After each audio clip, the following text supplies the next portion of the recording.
Hello, everybody. Jimmy here, veganic grower in Boileau, Quebec, where it is just a gorgeous fall day at 11 degrees Celsius. It's sun is shining. There's almost no wind. It's just beautiful. I hope it's a beautiful fall day wherever you are. So this show, to wrap up the entire second season, is all about the reflections of the season that was and sharing our experiences. So if you're out there and you want to share something cool that happened, something interesting, something disappointing of how we can try and fix it, let me know. This is about what happened this year. How did it go? Was it productive? Was it too much? Was it not enough? That's what it's all about. So before I get into questions and discussion topics, because we have a lot, for us here at La Ferme de l'Aube, it was a summer marked by just ridiculous rainfall and smoke-filled skies. For anybody who's not in Canada who's listening, it was historically the worst fire season ever in the history of the world. No other country had experienced so many acres burned as our boreal forest did this year, mostly up in the northern part of Canada. Almost 50 million acres of forest burned. The amount of life that was lost, both in the floral and faunal realms, is it's too much to even grasp. It touches me profoundly. It's incredible. And I was actually asked on an interview why did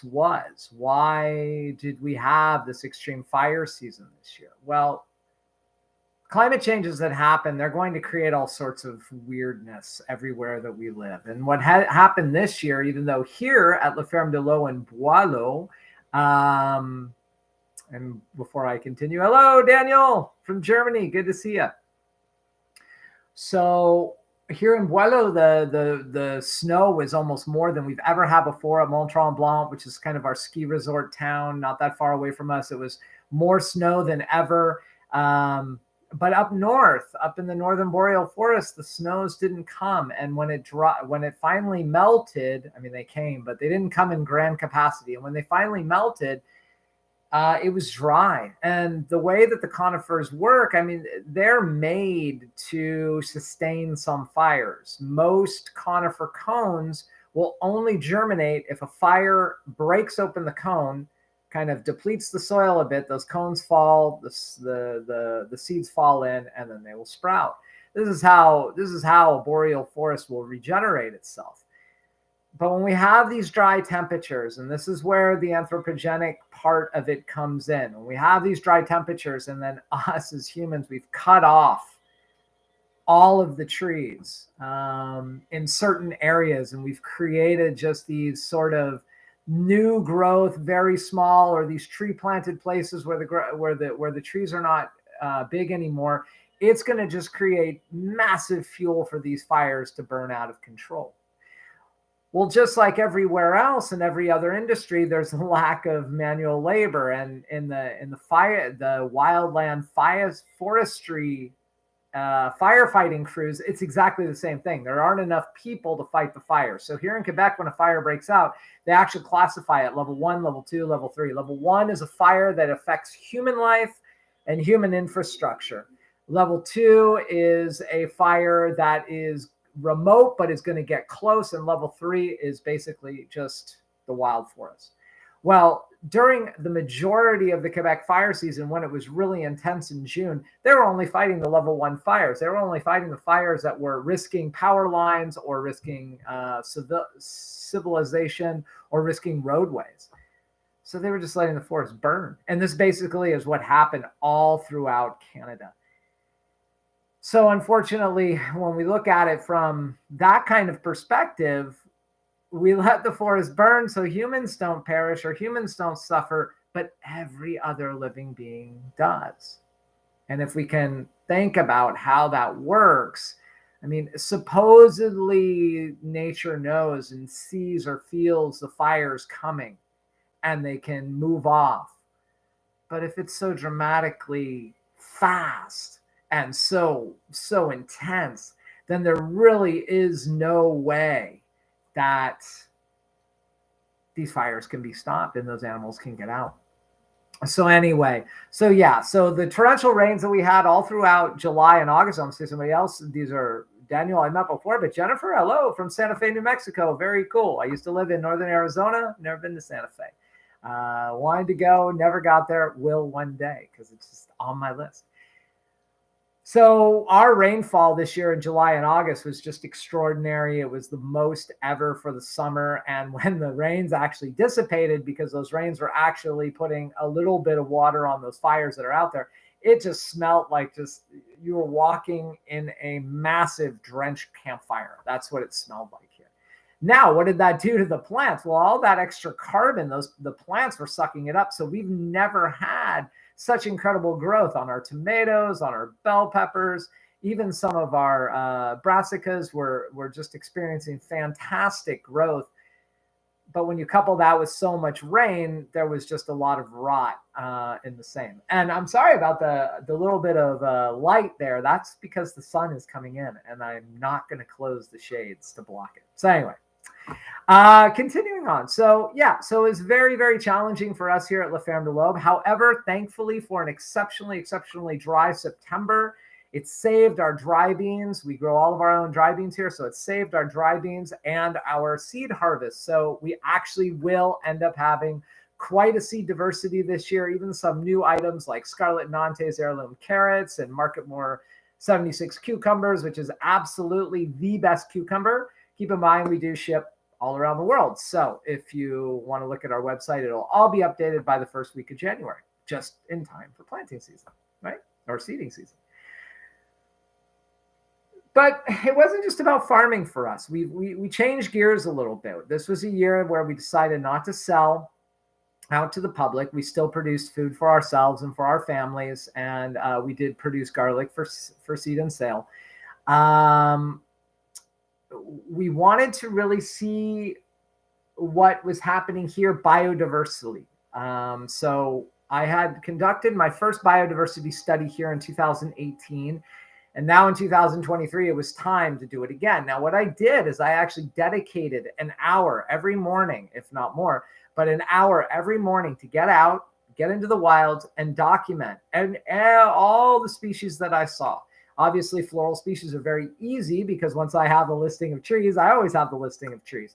But as flowers started coming up, different wildflowers started coming up, even the cultivated flowers, now I had a better understanding of how that was going to work in the whole ecosystem model of, say, when the bees and the butterflies come in, did we have enough cultivated flowers to sort of offset the downs, the peaks and valleys of the wildflowers that are growing. Anyway, continuing on. So an hour every morning, 290 naturalist days, over 450 field hours in the field, basically just birding, looking out small mammals, amphibians, reptiles, the floral realm, and very interesting also butterflies and bees, all the native bees that we have here, or whether we were going to have here or not, I didn't know when we started back in January. So along with my full-time work, this is what I occupied my time with. And this data has all been required to create the Le Réserve Naturelle de Ferme de l'Aube, or the First Light Nature Reserve, for our 2.5 hectare parcel, which is about 6 acres. What I have done is I have initiated a broader 1,400 acre nature reserve that includes a pedestrian trail that we have, as well as all the private properties around, a link like an ecological corridor, and there's a good reason why. And the amazing thing is it's moving very, very swiftly. We're partnering with the government of Quebec, the municipality of Boileau, where I live, the Nature Conservancy, and private residents to create the wilderness area, which would be devoid of human exploitation, devoid of hunting and trapping, which is still legal here in Canada. There would be no fishing. There would be no animal agriculture projects. There would be no new large-scale farms. There would be no mining, no logging. I mean, really, it's going to be a nature reserve, and you could even give it the word a veganic nature reserve, because that's what it would be. Anyway, that doesn't matter or not, but this is the Veganic Growers Hour, so why not plug that in there, right? There's a big reason why that I thought this was an interesting idea. When I first moved here in 2014, this is all a part of the reflections of everything. When I moved here in 2014, we hadn't quite moved everything in yet, and I was here by myself trying to plant some garlic in the fall.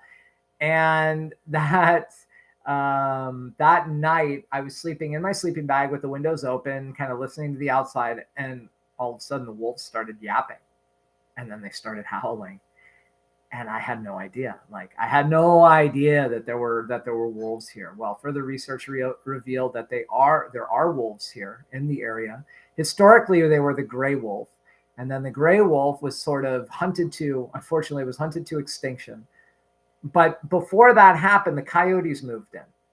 And the coyotes, being smaller, a little bit more adaptable, kind of a little bit more wary of humans than the gray wolves at the time, because gray wolves are very confident they're just going to be where they want to be, and nobody's going to tell them they can't. The coyotes moved in. Well, they were hunted to extinction also, but before that happened, the two bred together. The coyotes and the gray wolves here bred together, and it created what was called the eastern wolf. It was originally called the coy wolf, but further genetic testing has revealed that it's actually more wolf than coyote, and that the genes are more wolf than coyote. So that's created a new species of wolf here, Canis lupus liaison, which is the eastern wolf. It has a coat very similar to coyote. They're kind of rufous colored, rufous and white, tan. They get kind of gray in the winter, but they are a stout wolf, and they're here. There's only about 1,000 of them in Quebec, and we've seen tracks in the wintertime of packs that have numbered 10. Very, very cool. In the last week or so, they were howling again, and Melanie actually heard them, I don't know, maybe 50 meters away from our house. So about 150 feet from the house. She said she heard them so close. All I heard was the yapping and a little bit of growling and the howling. She said she heard them so close that she heard them tussling and growling at each other. So she envisioned that they were actually the young. And the next day, when I saw their tracks down below at the bottom of our property, I did see that there was a small trail into the forest. There was huge hoof prints. There was huge paw prints, and then the little natural prints, the little baby prints.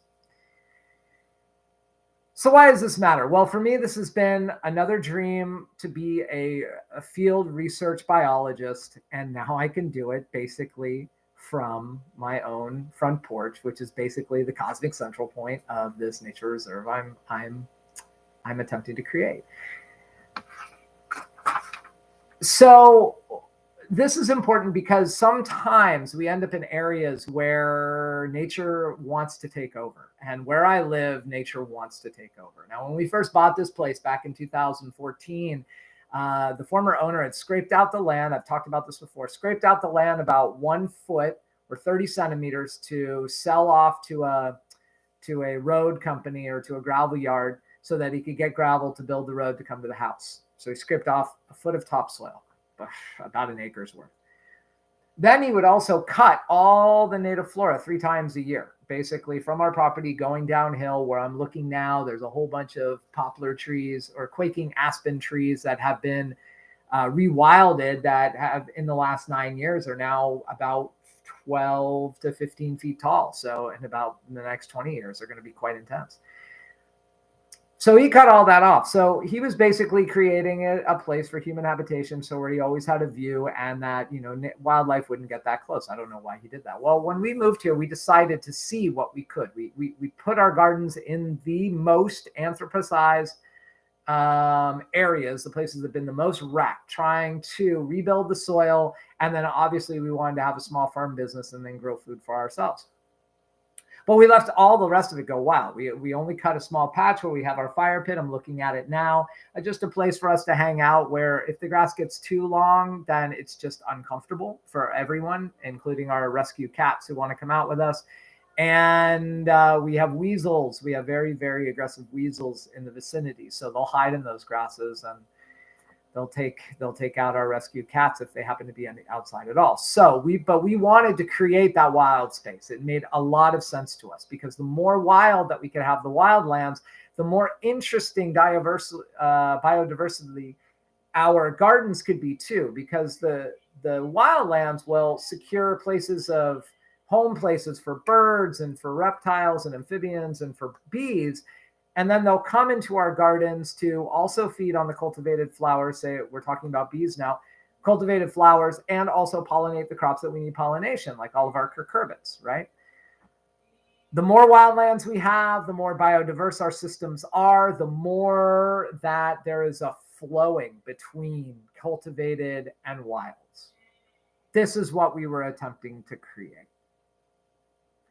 I'm happy to say that in this 2023 season, where I've done all this field work, this biodiversity study, the amount of birds that I had found this year increased by 10. It went from 150 to 160. The bumblebee activity has stayed just as vibrant. It was a little lower than it was last year. The bumblebee point count that I did this year was 140. Last year was 182, but when we started, it was only 70. So is that right? 70, 80. So it has increased 175% since the beginning, since we moved here, when it was really just the wilds. And it proves to me that we can have in the fields cultivated flowers, and that will create the buffer that all of those bees need, because there is a time, and especially when there's rains at inopportune times or major droughts or too much smoke, there are times when the flowers will just not be as prolific as the bees need. If we have all those flowers in our cultivated gardens, then it's for sure that they will. So along with the eastern wolves, which is considered a threatened species here by the Committee on Endangered Wildlife in Canada, the reserve also supports 15 other floral and faunal species that are considered either special concern, threatened, or endangered by the Canadian Species at Risk Act, the Committee for the Society of Endangered Species in Canada, as well as the International Union for the Conservation of Nature, including the monarch butterfly, the yellow bumblebee, eastern whippoorwill, Canada warbler, evening grosbeak, snapping turtle, and eastern hemlock. If you know about your birds or your mammals, then you know. And if you don't, look up those names. Anyway, we're pretty excited. We're pretty excited about the prospect. I'm speaking with a council member next week on the 31st, and then I'm presenting to the general meeting with the entire council and the mayor on the 2nd of November. Won't have any news for you until after that. And hopefully in January, I'm supposed to get grant funding. Well, I'm going to apply to get grant funding. I haven't had great luck with Canada yet, but I'm crossing my fingers it happens this time. So we're hoping to get that money in so that I can now take over and take care of the reparation of the pedestrian trails where people do walk. It's only for walking. There's no off-road vehicles. This is the first year. Now, this is really interesting. I found this really, really cool. So every year since the trail system's been open in 2017, they've always put up a hunting sign saying this is going to be hunting time from such and such. And we have about a month long of hunting of moose and deer. This year, they didn't put up the sign. Now, I don't know if it's because they finally realized like this was an important enough place that we needed to leave it alone, or it was just me kind of causing enough making enough noise that the municipality was like, okay, wait a minute.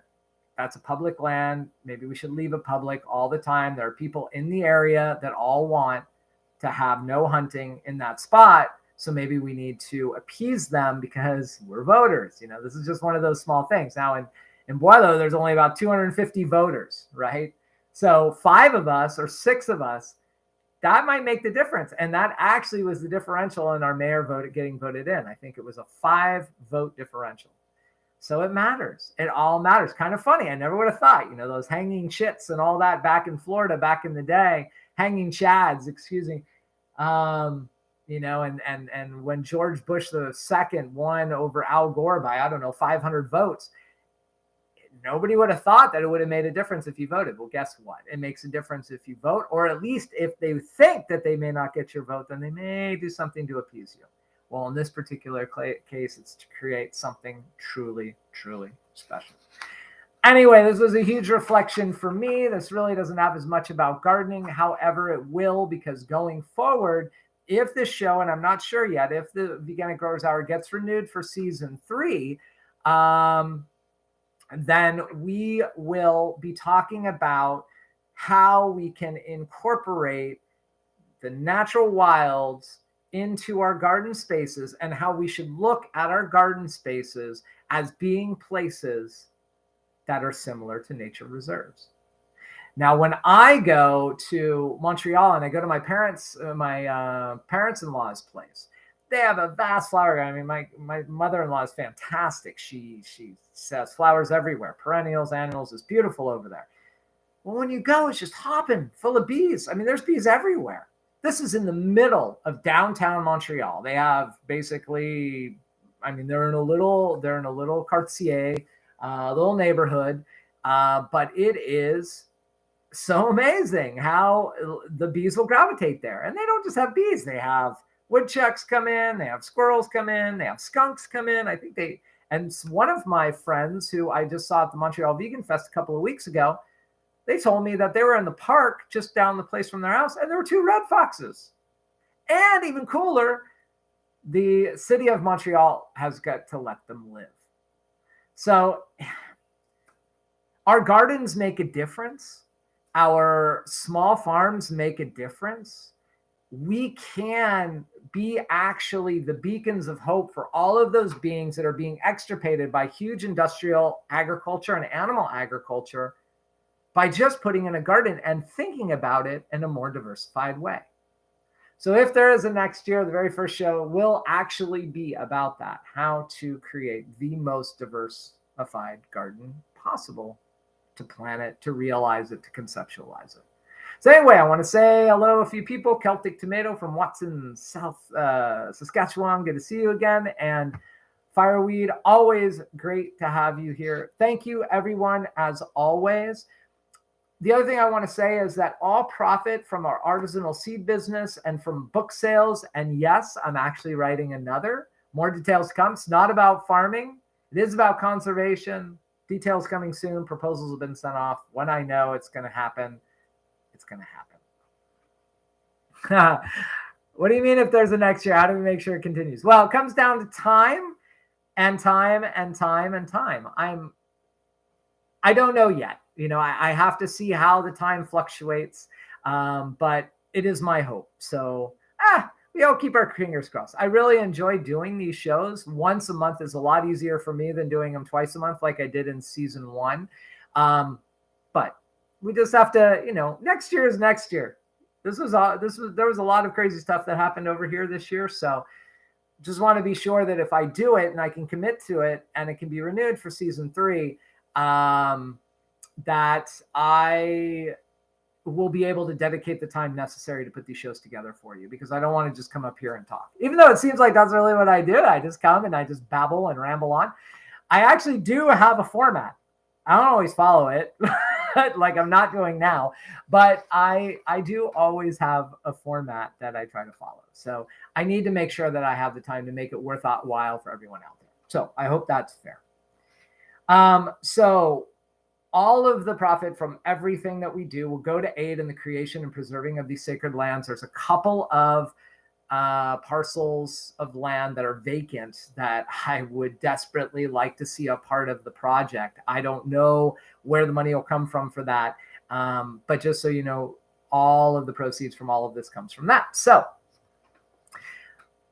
if you haven't done so already, pick up my book. And even more importantly, tell your local library to order it in for you and all your friends and anybody else who might read it. I was just doing a quick Google search here just before the show, and I jumped up upon a website from Christchurch, New Zealand. That was their library, all their listing of their libraries. And they have my book in 5 different libraries in Christchurch, New Zealand. So thank you, New Zealand. Thank you, everyone. I know how supportive you've all have been. I mean, you're on the show, so you're already supportive. I know many of you have bought my book or told people about it or supported it or promoted it. And I really do appreciate that. I can't do this without you. It's been an exceptional run. It's been 9 months. We're still in the top 1% of book sales in the entire US, Canada, UK, and Australia from the metrics that I see. So I very much appreciate all your hard work. Thank you so much. Okay, continuing on. So for me, this is what it has been all about. Creation of veganic gardens to grow food for us humans with the most minimal space possible, allowing the wildlands to restore and floral and faunal beings to thrive. Voila. That's really what it's always been about. That's what my book's about. This is what my purpose has been. It's not just about growing food for humans, but making sure there is sacred space. Sacred space. Remember that word? Sacred space for all Earth beings.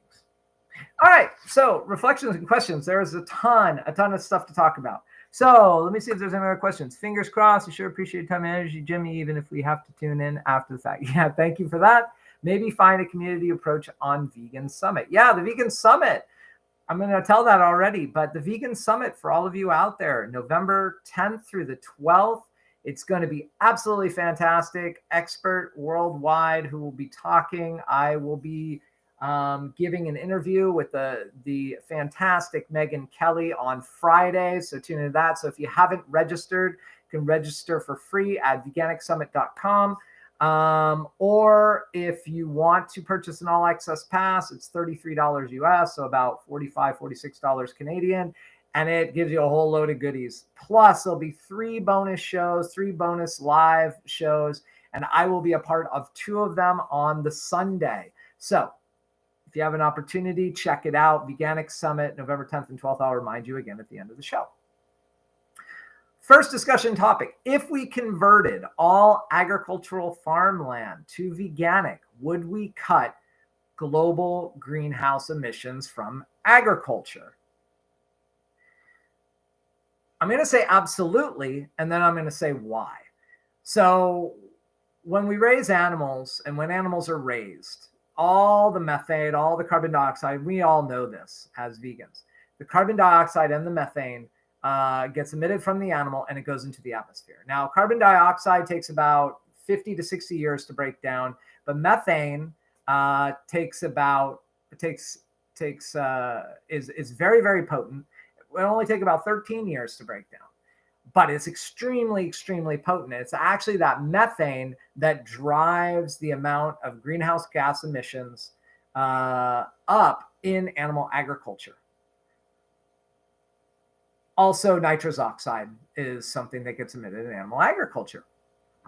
So if we are to eliminate all animal agriculture completely, then we eliminate that from the process. But that isn't the entire problem, unfortunately. Then it comes down to, yeah, Jennifer, there's one in Santa Fe Library. Fantastic. Thank you. And Daniel, thank you for showing up. You're going to enjoy it immensely, the Vegan Summit. I know you will. I was talking with Megan a few days ago, and it's just going to be stunning. And it's something that we really hope year after year we'll do. So just like this show, we hope it keeps rolling year after year. But that's not the only problem when it comes down to agriculture. We need to change the way that we're producing the grains and the legumes, so all of our dry beans that we grow for human consumption, so they're not these massive farms. So in Canada, the average size farm is 820 acres. Now, these were going to be your wheat farms and the lentil farms and corn, obviously corn farms and soy farms. Now, that's just going to be that's just a big one right there. So all of these genetically modified corn and soy. Oh, and in the United States, the average farm size is 450 acres. Those are 1 and 2 in the world. So Germany, you're okay. Your farm sizes are not as big anymore. But in the United States and Canada, they are massive, massive operations. And they're not doing the world any justice at all. They're not doing us any good. When we have these massive farms, they are over-tilled. And when when there is tillage, all of that carbon, all of that soil organic carbon that's being held in the ground gets released into the atmosphere. So this is how agriculture has an impact on greenhouse gas emissions. It's from that tillage, right? Now, when the way greenhouse gas emissions work and the way carbon works in the atmosphere, it's kind of just floating around. It's there. And when it rains, it falls. When there's a low pressure system, it falls.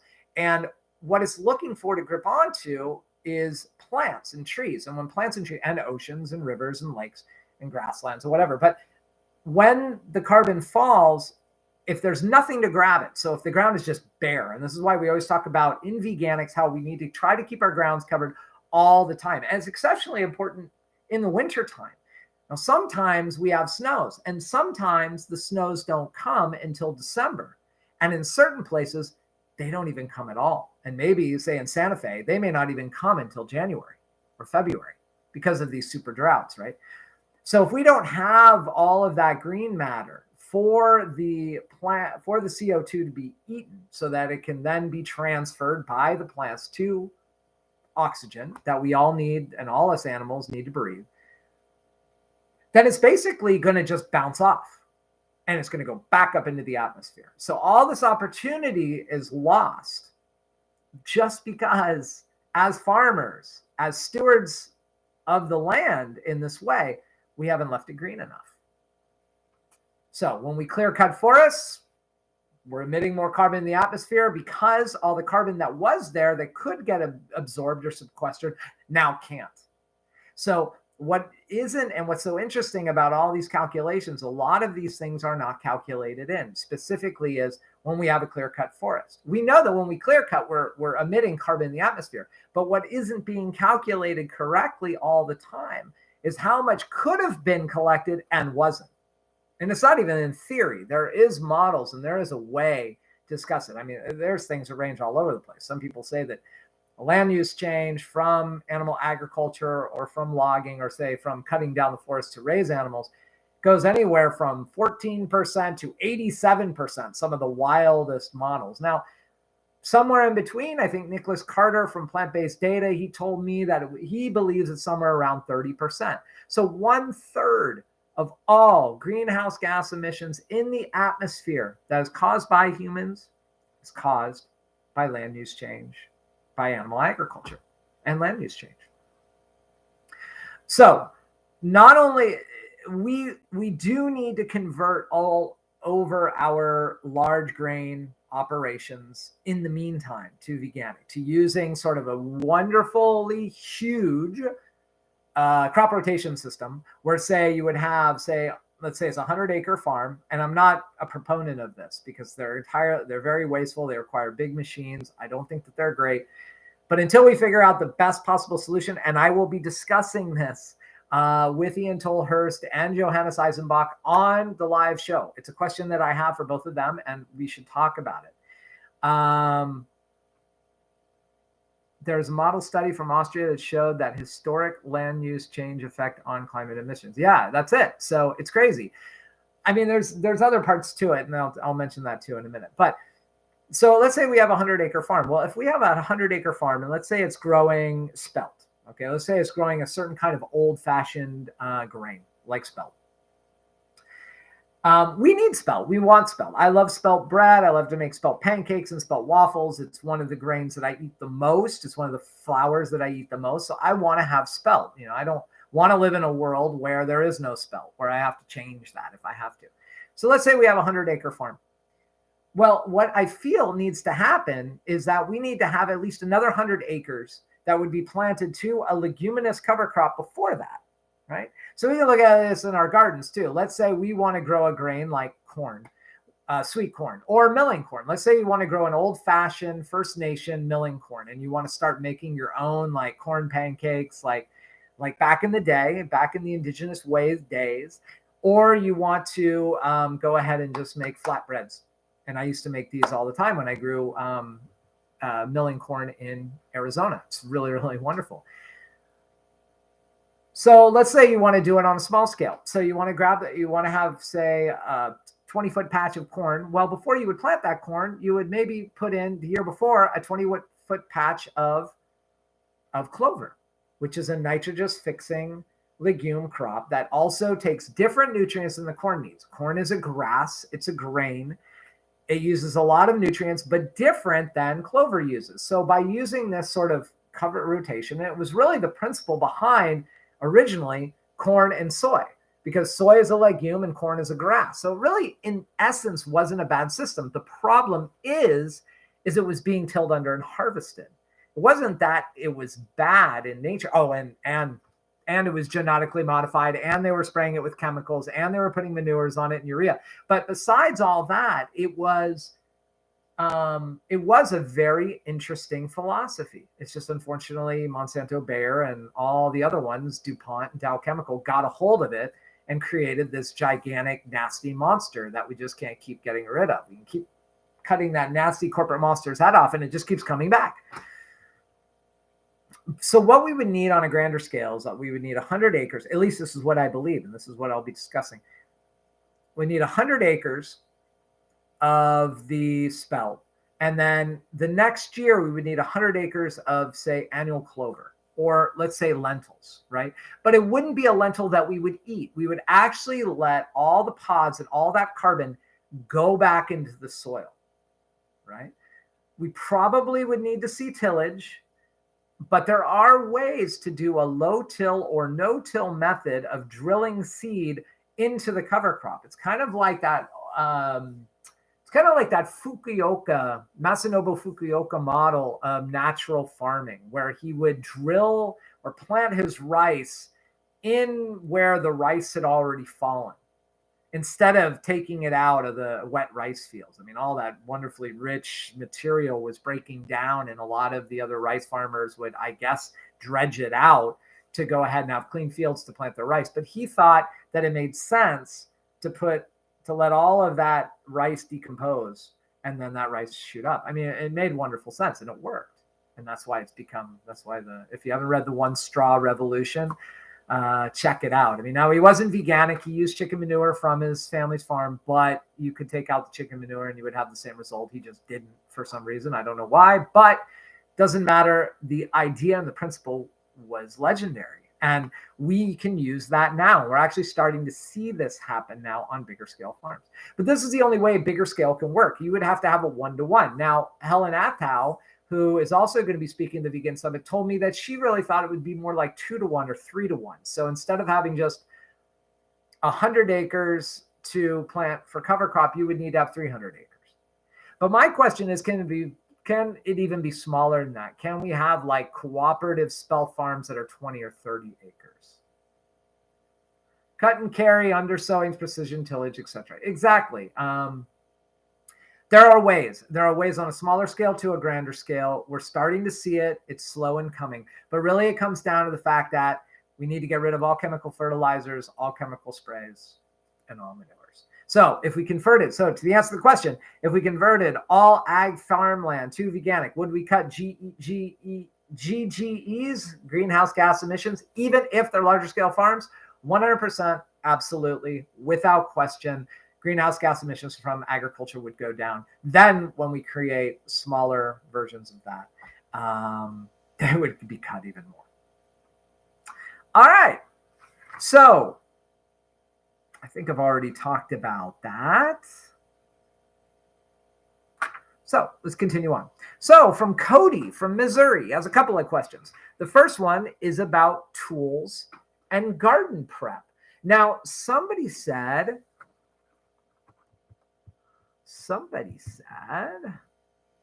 there he is. Celtic Tomato. Had a very productive garden, good rainfall, not enough sun because of smoke haze. Plan to go to permanent seed beds next year. Thanks for the tip about insect mesh tunnels. So there you go. This is the time to go to your nurseries and your hardware stores and look and see what's on special, what's on sale. And there's a couple of things that you should look out for. And one, and Celtic Tomato from Watson, you're not the only person. Margaret Henderson, also from Watson, South Saskatchewan, told me that it was the first year that she actually kept cabbage loopers, cabbage worms off her brassica plantings, and then she got a broccoli harvest because she used the insect mesh tunnels. They're amazing. I would have never thought this. And in Arizona, I didn't use these. I use row cover, which is kind of a light blocking, heavier weight material, because this is what I knew. But these insect covers, they're fantastic.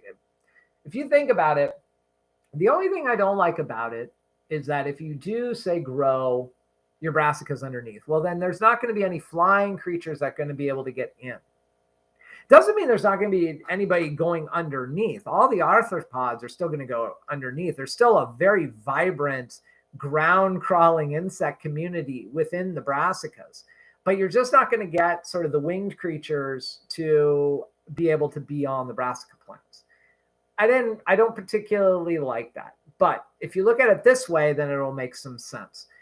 If you don't grow your own broccoli, you're going to have to buy it. And if you buy it, it's definitely not going to be veganic. And even if it's organic, depending on when you buy it, like now, it's coming from California. So if you think about that, and we're trying to think about how can we cut greenhouse gas emissions in agriculture, go back to the last question. Well, the best way to do it is to grow it to your own, even if it means putting an insect screen on your plants. And me, I don't have a problem with it. I'm just going to do it. I put on my insect screen as soon as I plant my brassicas. So if I plant a row of broccoli or cabbage, I'll put the insect screen on right away, right after planting. Everything will grow in there. It'll stay nice. And the great thing is about the insect screens is that it keeps the humidity enough. So if you're watering, and I do when it rains, the water gets in, but it's not so quick to dissipate when the winds come in. And it even is enough to block the wind chill just a little bit. So let's say it gets down to 9 Celsius, 8 Celsius, 7 Celsius, but with the wind chill might get down to 5 or 4. Well, it's not too cold for a brassica, but it's definitely going to stunt the growth a little bit. They're going to slow down. Well, the insect screen will actually block that wind just enough that it might keep it just a little bit warmer. Another benefit of these insect screens. But I'll keep it on the whole time. I'll take it off. I'll do a weeding turn. After I do that weeding turn, when the plant gets up to be about 30 centimeters, I'll undersow right away. As Daniel was talking about, I'll undersow right away with an annual clover. Now, the great thing is about an annual clover is not only does it provide nitrogen through the root systems to the heavy feeding brassica plants, but when the brassica plants are done and the sort of the plant is still there, but there's no more broccoli going, well, then the clover just takes over. And then you have just this massive field of green that's what? Sequestering carbon. Looking at a statement, 30 to 50% clover, legumes, and crop rotation is textbook organic practice, though. 30 to 50% clover, legumes, and crop rotation. Yeah, that's about right. It makes sense to me. And it should be textbook, but it's not used. You are Margaret Anderson. How do you like that? I love the name Celtic Tomato. Perfect. So it's not always used. I would love to say that it is. I would love to say that that's what they do. But when we have these bio-intensive organic farms, it's not the same anymore. People are flipping their rows pretty quickly. Here in Quebec, one of the main things that people grow a lot of is mesclun, because it grows really fast. Mesclun mix, lettuce mix, salad mix. Grows really fast, grows in about 4 weeks. And then they can flip the row, till it back under, and plant something else. Now, if they're smart, they don't plant mesclun right over the other. I mean, they'll add compost. So now we're talking about all of the greenhouse gas emissions necessary to bring in all that compost that is not made on farm, to then have more fertility. And this was also another shocking thing about organics. And Ian Tolhurst talks about this. And I actually had an interesting discussion with somebody who actually is a specialist in animal agriculture from Michigan State University when I did the Ellen Fisher podcast. He mentioned to me that the absolute worst soil fertility he'd ever seen in his life are these sort of greens farms that keep rolling over greens after greens after greens on the same soil. So if you're looking at if what I'm getting from Daniel from his textbook Organic Practice on clover and legumes, yeah, 30 to 50% of your fields should be either in cover crop or undersowing. Now, we can't always get away with that because, again, we want to be able to eat. But if you look at it as if we undersow all of our corn with clover, if we undersow all of our brassicas with clover, then we are creating a balance. The great thing too about carbon loss on a veganic farm. Now think of a broccoli plant. So if you're growing a broccoli plant, the plant is huge, has a huge stem, huge leaves. Really all you're cutting is that small flowering plant. Not all the carbon is concentrated there. It's also concentrated in the growing part of the plant. So at the end of the year, exceptionally important. If we leave all that material, then fall onto the beds, like we talk about all the time, like I mentioned all the time, this is probably how we get most of our soil organic matter. This is how we get most of our soil organic carbon. Well, then all of that carbon that was in that plant, that was growing in that plant, will now rest back in the soil for the wintertime. And then it's going to just decompose on itself. Microorganisms are going to have stuff to eat, right? So this is the benefit of actually growing something like brassica, as opposed to something that you cut all of, like greens. When you cut all the greens, you cut all the greens, and that's it. Okay, there's a little bit of root system. But if you take a broccoli plant, sometimes it's so hard to get out of the ground because the root system is massive. I mean, this is just excellent food. This is excellent, excellent food for the microorganisms. But because it is a heavy feeder, because it does go ahead and take a lot of food from a lot of different places, then we need to make sure that there is something that is providing food also for the brassicas themselves. Now, interesting point. I don't know what happened this year. I got super busy. First year ever, we never put fertilizer in our field. And actually this year, I almost did not even put any compost because I felt that our soil organic matter was to a point finally after 7 years of gardens here, or 8 years of fields here, that we had enough. And there actually is a question of nutrient imbalance if you actually have too much soil organic matter. Now, most of you probably won't have to worry about this. My soil organic matter from my 2022 soil test was 7.2%. So that is really quite high. Starting point baseline was 5.2. So we're growing quite a bit. So my feeling was, okay, it's enough. We don't really need to go. I think it was Ian Tolhurst again who told me that if you go above 8 or 9%, you could have some really serious problems. And we really don't need to get that high. At a certain point, I mean, we're talking about carbon neutral, carbon negative farming here. We're talking about farming that we are harvesting from it, but it is producing its own carbon and its own soil organic matter back into the soil. I wrote an article called how my mini plot or how my tiny plot produced 5,000 pounds of food without using manure. You can actually find this online. It was published by the Independent Media Institute. Look at that, and it gives you the data from the soil test. It shows you soil organic matter, soil organic carbon, and the CEC, the cation exchange. That also went up quite huge, which is the ability for plants or the soil to be able to hold, and then for the plants to take up nutrients, right? So I felt that there was no need to put any more compost. So we didn't. In most places we didn't. I didn't, I kind of should have done it for certain crops like the tomato plants and whatnot, but I didn't. I just didn't. About the only thing that I did is, since all of our beds are permanent, we always have these paths that sometimes when it rains, the compost falls into the paths. Well, the only thing I did was scoop it up. I just planted garlic. I did the same thing. It's just a little bit. It's just enough.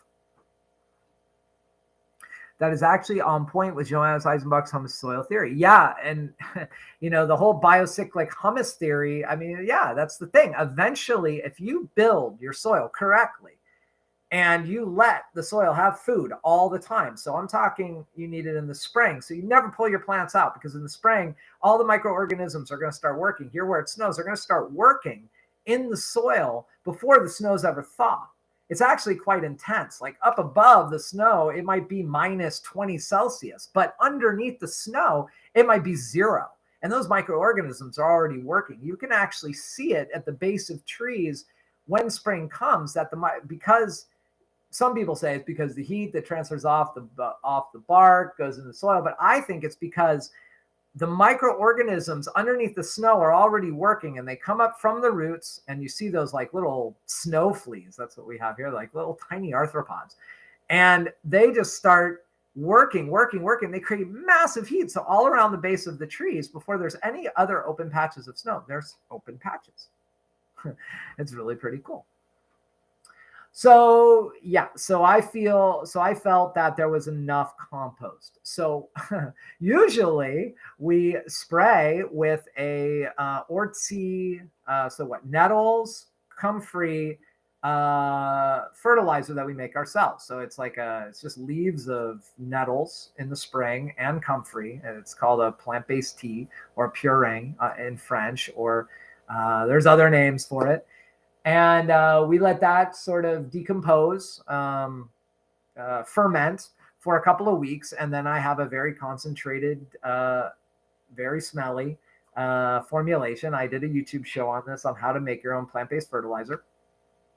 And then I diluted 20-1. And then I would go out and spray the plants once a month, not for insect control, not at all, actually just to give it a little bit of foliar feeding of nitrogen, because I always felt like maybe it was necessary for the brassicas, for the tomatoes, for the peppers.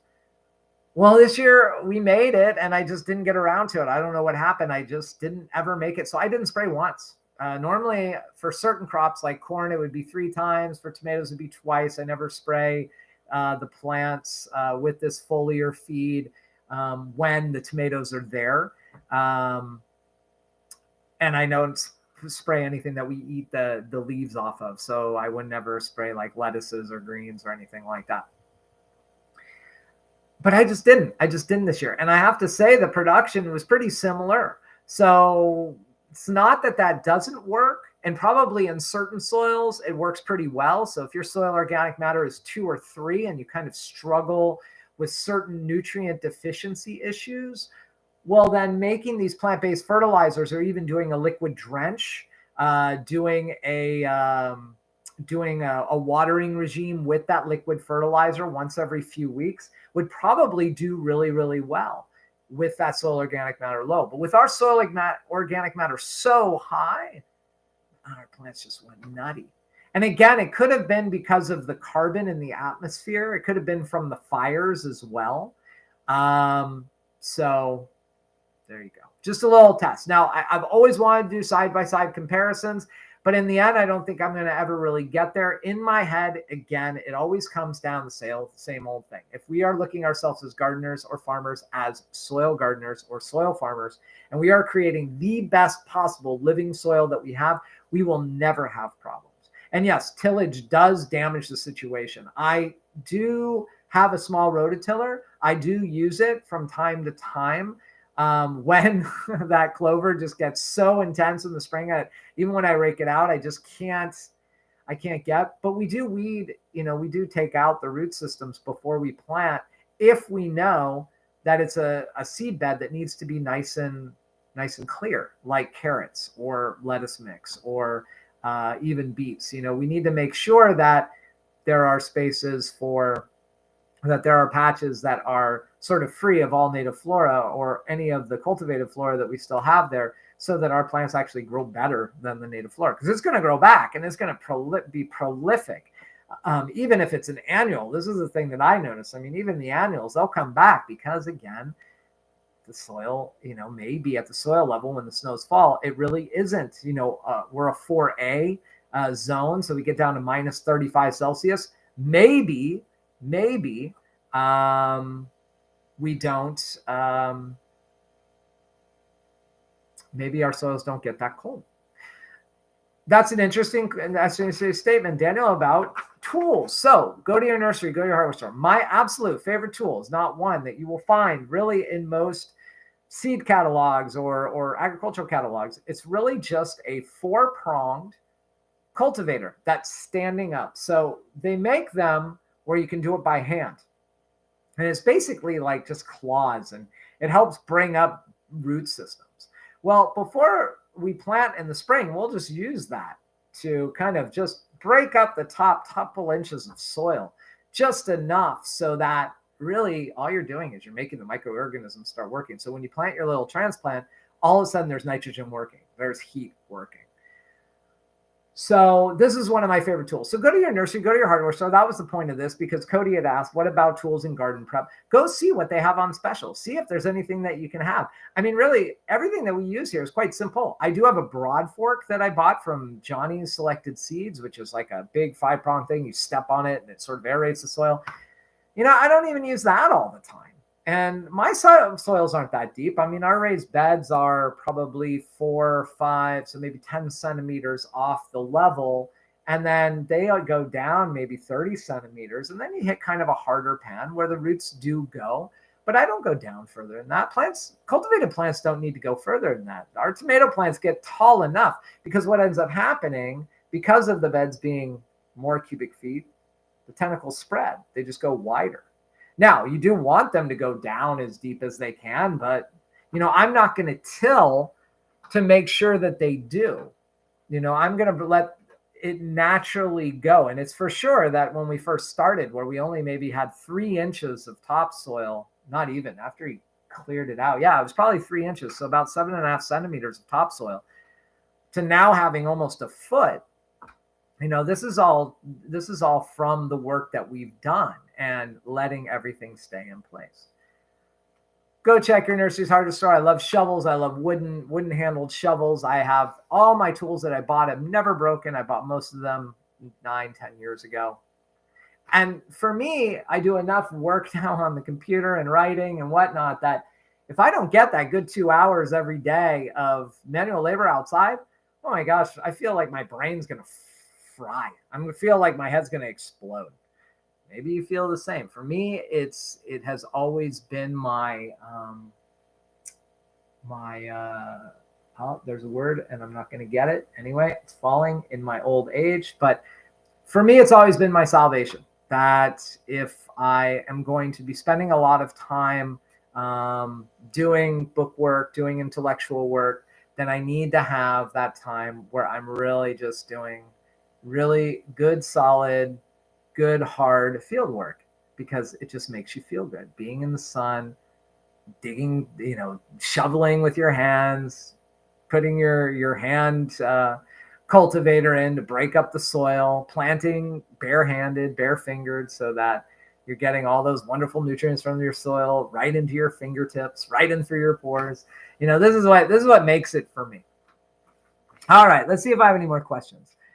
This is another great question from Cody. I like this one. So we were discussing on his compost pile. He's starting a market farm to table farm next year, possibly next summer, in southwestern Missouri. And I just thought this was wonderful. Veganic farm to veganic restaurant table.